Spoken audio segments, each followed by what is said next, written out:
Henry Ford 1863 ஒரு விவசாயியுடைய மகனா பிறக்கிறாங்க. சிறு வயதுல இருந்தே ஃபோர்டுக்கு இயந்திரங்கள் மீது காதல் அதிகமாகவே இருந்தது. ரிப்பேர் ஆன கடிகாரங்களை ரொம்பவே ஆச்சரியப்படுற அளவுக்கு எளிதாகவே சரி செய்யறாங்க. தந்தை தன்னுடைய பண்ணைய பாத்துக்கோன்னு சொல்லும் போது கருத்து முதலாள தன்னுடைய 16 வயதிலேயே வீட்டை விட்டு வெளியே வராங்க ஃபோர்டு. முதலா ஃபோர்டு அவர்கள் தனது கனவு காரை தயாரிக்கும் போது பலரும் இதெல்லாம் ஒரு வாகனம், இத வச்சு ஒரு பிரயோஜனமும் இல்ல, இதை விட எங்க குதிரை வேகமாக ஓடும் அப்படின்னு கிண்டல் செய்யறாங்க. வண்டியில இருந்து வரும் சத்தத்தால எங்களுடைய குதிரைகள்லாம் மிரளுது அப்படின்னு காவல் நிலையத்திலையும் புகார் செஞ்சாங்க. ஆனா ஃபோர்டு விடாமுயற்சியை மட்டும் கைவிடவே இல்ல.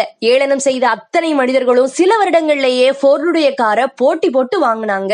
ரொம்பவே குறைந்த விலையில காரை விற்பனை செஞ்சாங்க. கார் பணக்காரர்களுக்குரியது அப்படிங்கிற பிம்பத்தை உடைச்சு ஒவ்வொரு சாமானியனுக்கும் காரை கொண்டு போய் சேர்த்து தன்னுடைய வெற்றி சரித்திரத்தை தானே எழுதினாங்க ஃபோர்டு. உங்களை போற்றி பேச ஒருத்தர் வரலனாலும் தூற்றி பேச 1000 பேர் வருவாங்க. உங்க விடாமுயற்சியை கைவிடாதீங்க. உங்களுடைய வெற்றி உங்களுக்கானது. உங்களுக்கு பிடிச்ச ஹீரோ யாருன்னு கமெண்ட் பண்ணிட்டு நம்ம சேனலுக்கு சப்ஸ்கிரைப் பண்ணுங்க.